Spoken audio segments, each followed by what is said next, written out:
perspective la foi, dans tous les aspects dont nous avons parlé, comprend la croyance, l'action, la confiance et l'obéissance. Le lien entre ces différentes caractéristiques de la foi est essentiel, tant dans la vie du croyant que dans celle de toute personne qui aspire à une relation personnelle avec Dieu. La Bible dit dans Jean 3, 36 « Celui qui croit au Fils a la vie éternelle, mais celui qui refuse de croire au Fils ne verra pas la vie, mais la colère de Dieu est sur lui. » NKJV. Ce passage s'adresse à quiconque aspire à une relation personnelle avec Dieu. Si vous aspirez vraiment à cette relation avec lui, il est impératif que votre foi soit complètement placée en lui. Maintenant, il est essentiel que le chrétien exerce tous les aspects de la foi, afin d'avoir une relation solide, hors de danger et sécurisée en Dieu, tout comme le sage. Hébreux 3, 12-19 ne pourrait pas être plus clair. 12 Prenez garde, frères, qu'aucun de vous n'ait un cœur pécheur et incrédule qui vous amène à vous éloigner du Dieu vivant. 13 Mais pendant que dure cet aujourd'hui, encouragez-vous les uns les autres chaque jour,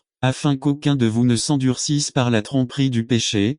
14 Nous sommes venus partager avec le Christ, pourvu que nous maintenions jusqu'au bout la confiance que nous avions au commencement. 15 Comme il vient d'être dit, si vous entendez sa voix, aujourd'hui, n'endurcissez pas votre cœur comme cela s'est produit lors de la rébellion. 16 Or, qui étaient ceux qui entendirent et se révoltèrent? Tous ceux qui ont quitté l'Égypte n'ont-ils pas été guidés par Moïse? 17 Et contre qui Dieu fut-il en colère pendant 40 ans? N'étaient-ce pas ceux qui ont péché, qui sont tombés morts dans le désert? 18 Et à qui Dieu a-t-il juré qu'il n'entrerait jamais dans son repos, sauf ceux qui désobéissaient? 19 Comme nous pouvons le voir, ils ne pouvaient pas entrer à cause de leur incrédulité. N'attendez pas qu'il soit trop tard. Devenez membre de la chaîne Today et bénéficiez de réconfort et de soutien dans les moments difficiles. Cliquez sur le lien dans la description de la vidéo. Mardi 9 avril 2024 page 4 Comme nous pouvons le voir dans ce passage, tous les éléments de la foi sont essentiels pour avoir une relation solide, hors de danger, et en sécurité en Dieu. Ne nous laissons pas tromper en croyant que notre foi en Dieu est simplement une croyance. Notre foi en Dieu est quelque chose de plus, qui nous amène à vivre une vie abondante et pleine de bénédictions lorsque nous croyons, lui faisons confiance, agissons et lui obéissons, ceci étant le fondement de notre foi. N'attendez pas qu'ils seulement leurs amis les plus proches, mais aussi ils impactent leur communauté. Les quinceañeros arrivent avec l'attente qui accompagne le fait d'être une femme. Être une jeune quinceañera signifie pouvoir fonctionner avec une plus grande liberté, y compris l'autorisation d'avoir un petit ami, de porter des baskets à talons hauts, de se maquiller ou au moins d'utiliser du rouge à lèvres, entre autres. À cet âge, de nombreux privilèges sont accordés et en même temps de plus grandes responsabilités sont acquises. Les préparatifs peuvent parfois prendre plusieurs mois, voire plusieurs années. Mais même s'il ne s'agit que d'une petite fête de famille avec les amis les plus proches, le fait ne passe pas inaperçu et en tout cas on fait savoir que la jeune fille est en train de devenir une femme. J'espère que tant de préparation ne sera pas vaine. Cette fête ne durera que quelques heures et le plaisir s'atténuera, mais les mots et la symbolique de ce dont nous discutons aujourd'hui sont pour l'éternité. Chaque personne présente pourra s'approprier les conseils qui seront donnés aux parties. Cortège judiciaire est célébré avec leurs parents. Tout le monde est debout. Mesdames et messieurs, nous sommes réunis ici précisément en réponse à l'invitation qui nous a été faite par la famille. Merci de nous avoir invités à fêter les 15 ans de Madame avec vous. Je me sens très privilégié d'avoir été invité à exercer mon ministère lors de cet événement. La célébration de cette journée se déroule plutôt devant Dieu et vous comme témoins. M reconnaissent que leur fille leur a été prêtée par Dieu. Ils l'ont élevée de la meilleure façon possible et ils en répondront devant Dieu. Désormais, cette demoiselle cesse d'être une enfant et entre dans l'âge de la maturité. Vos décisions auront désormais plus de poids et de raison. C'est durant cette période que vous aurez le plus besoin de Jésus comme ami, conseiller et surtout comme sauveur.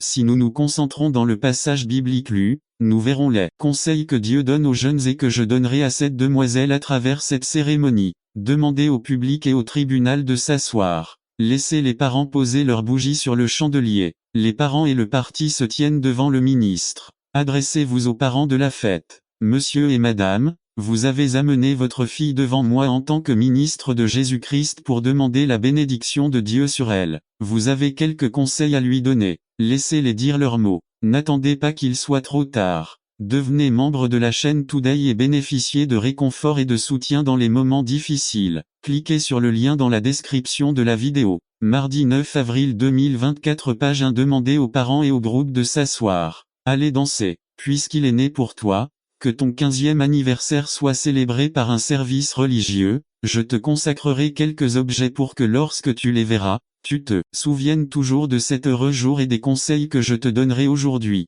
Offrez-lui une boîte à bijoux en forme de pomme. La pomme a toujours été liée à l'intelligence. Cela est probablement dû à ce qui s'est passé dans le jardin d'Éden lorsque nos premiers parents, Adam et Ève, ont mangé de l'arbre de la connaissance du bien et du mal et ont péché. Ce n'était ni intelligent ni sage du tout, c'était un échec. À 14. Je crois qu'il faut voir les paroles de Paul et de Pierre tomber comme un nuage d'eau froide sur quelqu'un assis au soleil de midi. Regardons ce qu'il dit: soumettez-vous aux autorités publiques. Dieu a établi toutes les autorités. Se rebeller contre l'autorité, c'est se rebeller contre Dieu. Les politiciens sont des serviteurs de Dieu. Vous devez payer vos impôts et aussi donner honneur au gouvernement. C'est Paul Simor, celui qui connaissait bien l'histoire d'Israël et, comme tout juif, attendait et cherchait le jour où il pourrait se débarrasser du joug de Rome. Et Pierre avait vu le gouvernement romain et les dirigeants d'Israël crucifier Jésus. Cela amène plusieurs questions à l'esprit. Chaque gouverneur, maire et président est-il nommé par Dieu? Faut-il suivre les mauvaises lois? Que fait-on des gouverneurs corrompus? C'est l'autorité établie par Dieu. Cela ne veut pas dire que Dieu veut que chaque personne qui prend une position politique soit celle qui y sert.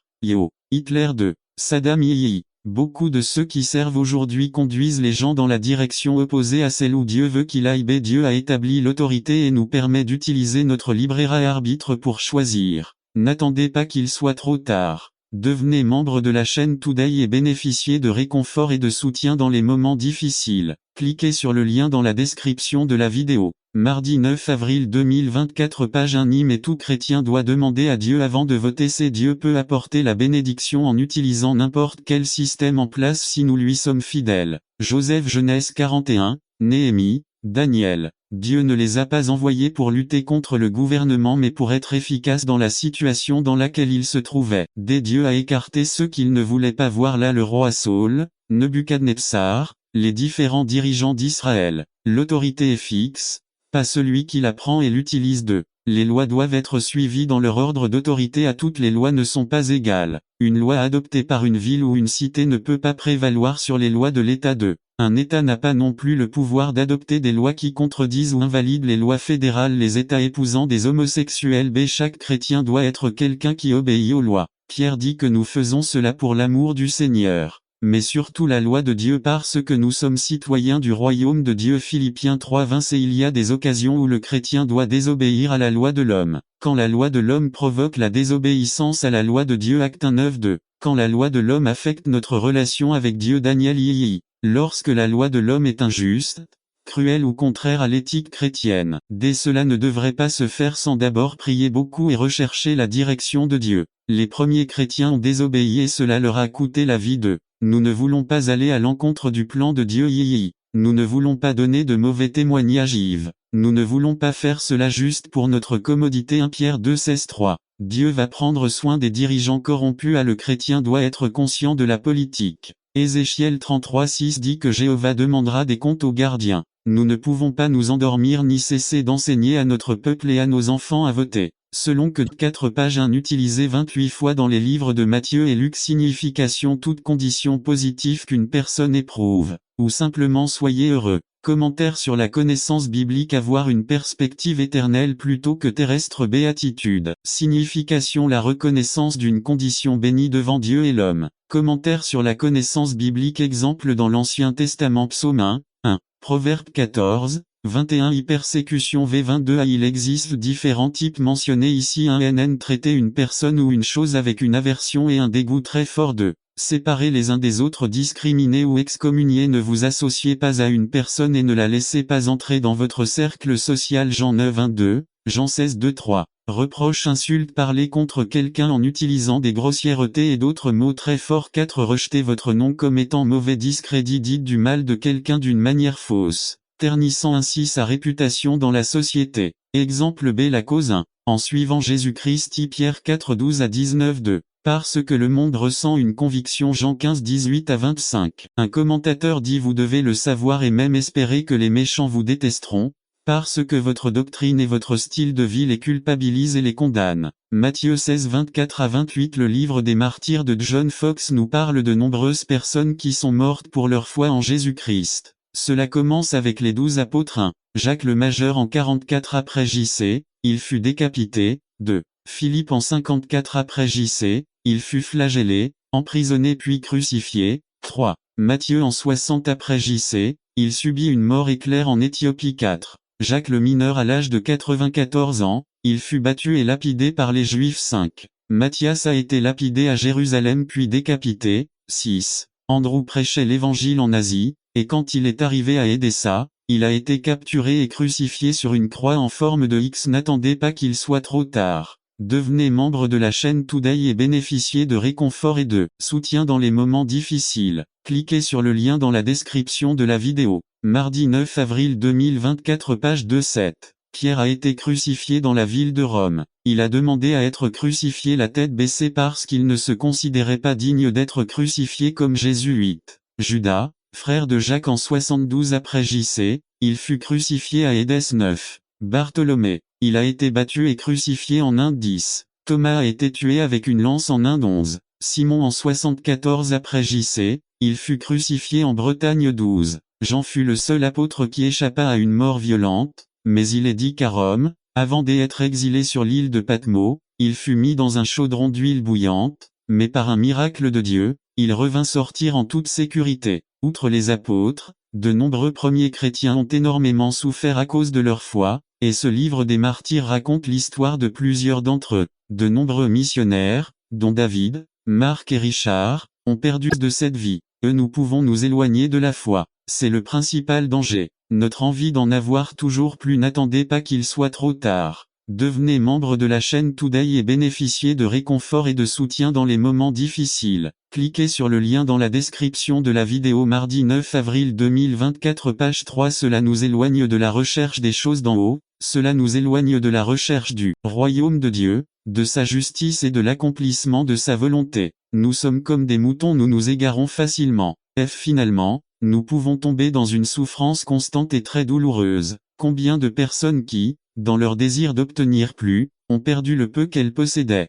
Paul exhorte Timothée, fuyez ces choses, mais cela vous laisse avec un dernier principe IV. Recherchez le vrai gain. 11. Je ne veux pas donner l'impression qu'une personne qui éprouve du contentement est une personne qui ne se soucie plus de grandir ou de se développer en tant que personne et en tant qu'enfant de Dieu. Ce n'est pas à propos de ça. Une attitude de contentement qui découle de la paresse et le conformisme. Lorsque nous sommes satisfaits, nous faisons de notre mieux et sommes convaincus que Dieu nous utilisera de la manière qu'il jugera sage. Notre contentement vient du fait de nous reposer dans le Seigneur et non de ne rien faire.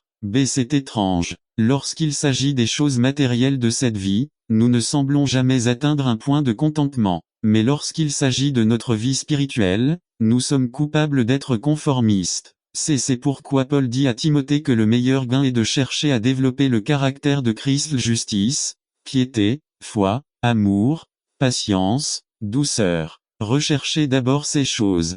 Faisons ces deux choses: développer le contentement et combattre le conformisme. Conclusion à la publicité de Mastercard Pizza, $1200 location de table et chaises, 150 gâteaux, 400. Profitez de votre anniversaire avec vos amis, cela n'a pas de prix. Il y a des choses dans la vie que l'argent ne peut pas acheter. Pour tout le reste il y a le contentement et la piété. Regardez l'éternité, vivez simplement, soyez vigilants et recherchez la piété. Cela constitue un homme ou une femme de Dieu. N'attendez pas qu'il soit trop tard. Devenez membre de la chaîne Today et bénéficiez de réconfort et de soutien dans les moments difficiles. Cliquez sur le lien dans la description de la vidéo. Mardi 9 avril 2024 page 4. Serviteur des nécessistes résumé. Notre devoir en tant que chrétien consiste également à subvenir aux besoins spirituels et matériels de ceux qui en ont le plus besoin. Par Félix Ramirez, appelé à servir les nécessistes. Matthieu 25 31 à 46. Introduction.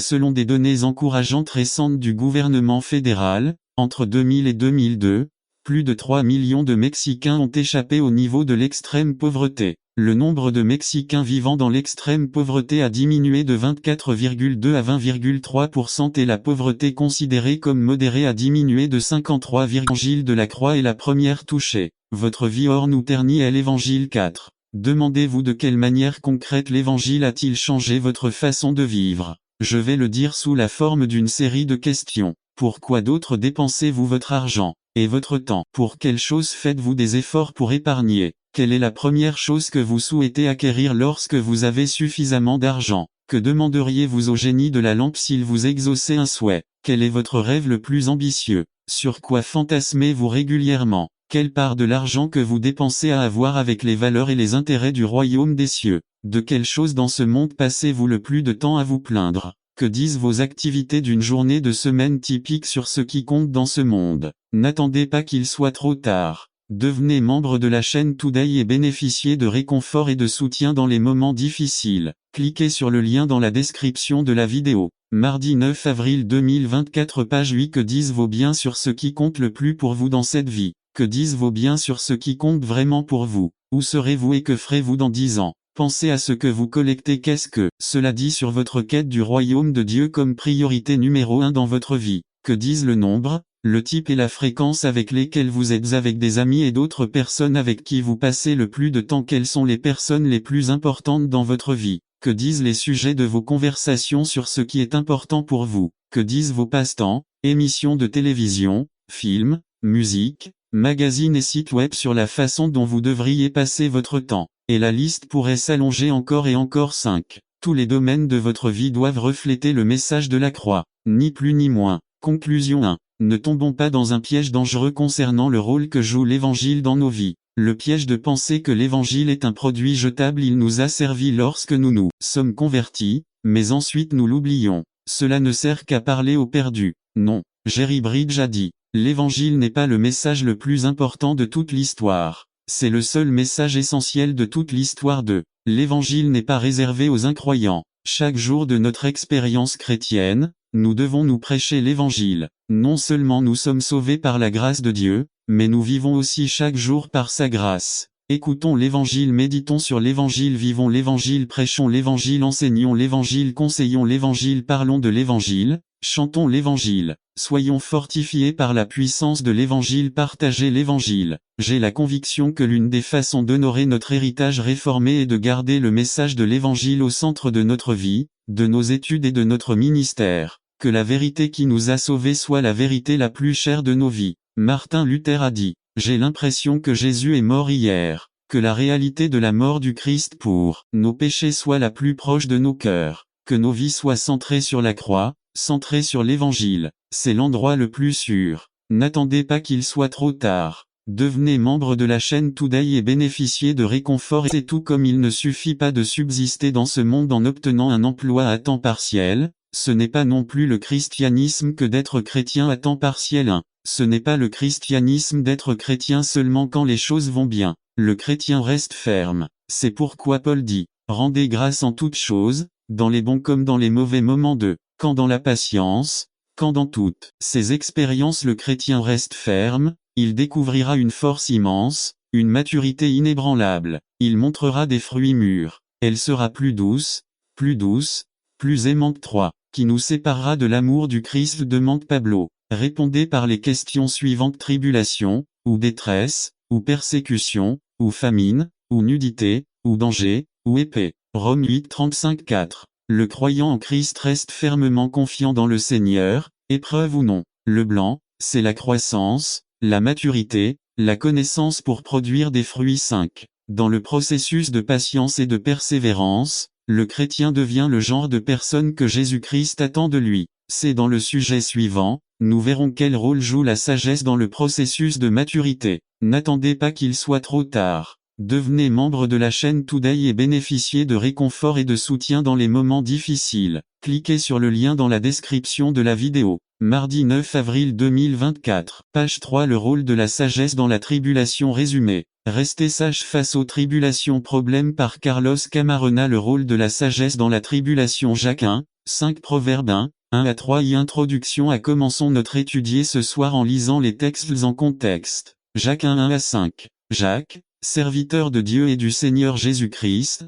aux 12 tribus dispersées. Salut. 2. Considérez toute la joie, mes frères, lorsque vous rencontrez diverses épreuves, 3. Sachant que l'épreuve de votre foi produit la patience. 4. Mais que la patience accomplisse son œuvre complète, afin que vous soyez parfaits et complets, ne manquant de rien. 5. Et si quelqu'un d'entre vous manque de sagesse, qu'il la demande à Dieu, qui donne à tous généreusement et sans reproche, et elle lui sera donnée. 1. Dans la plupart des cas, nous interprétons 1. 5 en relation avec notre besoin de comprendre la Bible. Nous encourageons les gens à prier avant d'ouvrir la Bible et nous utilisons ce texte en termes généraux, tout va bien. Mais nous souhaitons étudier ce texte dans le contexte dans lequel il a été rédigé. Ce contexte est celui des épreuves, des tribulations, des problèmes, des difficultés que traverse le croyant. 3. Dans ce cas, il s'agissait de croyants dispersés dans tout l'Empire romain et qui traversaient sûrement des moments difficiles. 4. Dans ce contexte,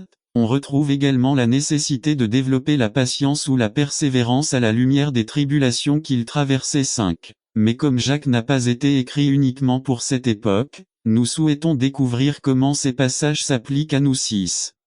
Mais nous n'y croyons pas vraiment dans nos vies. Ou bien nous disons que Dieu est bon. Nous pouvons enseigner à un cours la bonté de Dieu, mais quand quelque chose de grave arrive, nous doutons de sa bonté et nous nous demandons comment il a pu laisser cela se produire. Nous disons que Dieu répond à la prière, mais nous nous retrouvons à peine en train de prier. Nous disons que nous devrions méditer sur la parole de Dieu, mais même si nous connaissons sa parole, nous nous trouvons remplis de la communication du monde. Nous connaissons bien l'actualité du jour, d'ici et de l'autre bout du monde, mais peut-on citer les 10 commandements? Pouvons-nous nous souvenir des béatitudes? Nous disons donc que nous aimons la parole de Dieu, mais nous ne l'aimons pas vraiment, mais nous la connaissons plutôt superficiellement. Nous montrons que nous ne sommes que des auditeurs. Toute cette connaissance nous inocule contre la vérité. Nous écoutons encore et encore sans le remplissage du Saint-Esprit, et rejetant l'œuvre de l'Esprit dans nos cœurs, nous nous convainquons qu'il suffit d'entendre la vérité. Mais alors nous commençons à croire que la parole de Dieu est monotone,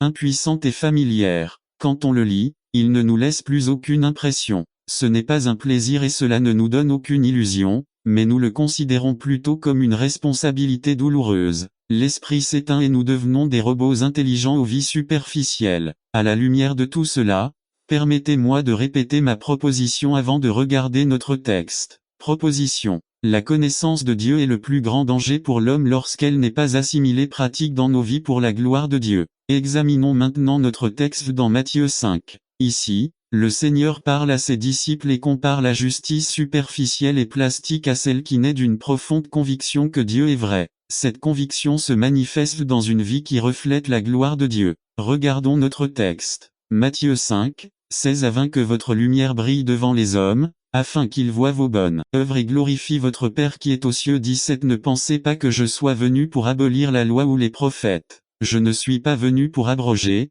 mais pour accomplir. 18. Car en vérité, je vous le dis, jusqu'à ce que le ciel et la terre soient passés, pas un iota ni un seul trait ne passera de la loi, jusqu'à ce que tout soit accompli. 19. C'est pourquoi quiconque enfreint l'un de ces moindres commandements et enseigne aux hommes ainsi sera appelé le plus petit dans le royaume des cieux, mais quiconque les pratique et les enseigne sera appelé grand dans le royaume des cieux. 20. Car je vous le dis, si votre justice n'est pas plus grande que celle des scribes et des pharisiens, vous n'entrerez pas dans le royaume des cieux. Justice superficielle. Au verset 20, le Christ exige que la vraie justice dépasse la justice des pharisiens, les grands chefs religieux de son temps. Alors voyons leur justice. Nous constaterons que c'est très superficiel et extérieur. Nous observerons les caractéristiques suivantes. 1. La justice superficielle n'existe que dans les mots. Cela n'avait aucune importance pour les pharisiens que leur vie soit en contradiction avec leurs paroles. Seuls les mots comptaient. Autrement dit, tant que sa doctrine était fondamentalement correcte, rien d'âge dans votre vie. Avez-vous besoin d'agir en tant que fils du roi et prêtre? Avez-vous besoin d'obéir à sa direction pour votre vie? Baptême, appel, service. En cette saison même les criminels font des impôts pour éviter d'avoir des ennuis. Ils savent qu'ils peuvent peut-être contourner la loi dans certains domaines, mais la taxe est quelque chose qui ne leur sera pas pardonné. Aujourd'hui est aussi le meilleur moment pour régler votre compte avec Dieu. Christ a payé l'impôt de la séparation éternelle que le péché apporte à chaque vie. Si vous ne l'avez pas reçu comme Seigneur et Sauveur, vous avez toujours cette dette qui ne sera pas remise. Recevez Jésus aujourd'hui et recevez le pardon de vos péchés. Vous pouvez prendre votre décision là où vous êtes ou si vous souhaitez vous manifester pour que quelqu'un puisse prier avec vous. La prière est simple, le chemin prendra le reste de votre vie. Priez avec moi. Dieu saint, je reconnais que je suis un pécheur. Je reconnais que tu as envoyé ton Fils venir mourir pour payer la dette de mes péchés. Aujourd'hui, je le reçois comme Sauveur et Seigneur de ma vie.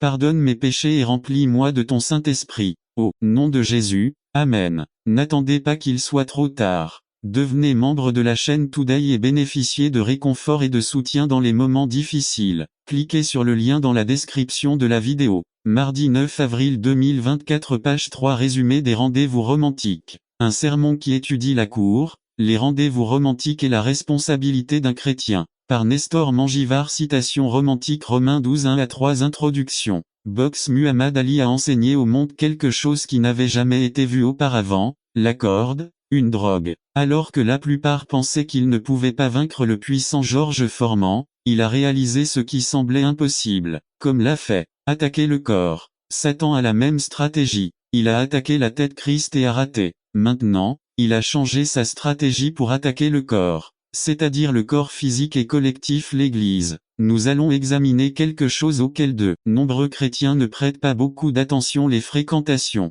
Quelle est la différence entre la cour et les rendez-vous romantiques? La cour est quelque chose qui se produit uniquement lorsque le couple a l'intention de se marier. Deux célibataires qui sortent juste pour éviter la solitude ou pour avoir une relation émotionnelle sans chercher à se marier ont simplement des rendez-vous romantiques. Quels sont les problèmes liés aux rendez-vous romantiques? 1. Les citations romantiques enseignent comment construire une relation basée sur les émotions. 2. Les citations romantiques ne forment pas les couples au mariage, elles les forment au divorce. Ils traversent des luttes émotionnelles et physiques et finissent par apprendre que lorsque quelque chose ne va pas ou que quelque chose de mieux est trouvé, la relation se rompt. 3. Les choses qu'ils commencent à faire lors des rendez-vous permettent au couple de passer à des choses plus avancées lors des rendez-vous futurs. Cela enlève des expériences futures avec votre conjoint. 4. Les pressions que ressentent de nombreux jeunes commencent désormais à l'école primaire. De toute évidence, la raison pour laquelle cela a été lancé au début a été perdue. Qu'est-ce que l'on peut faire?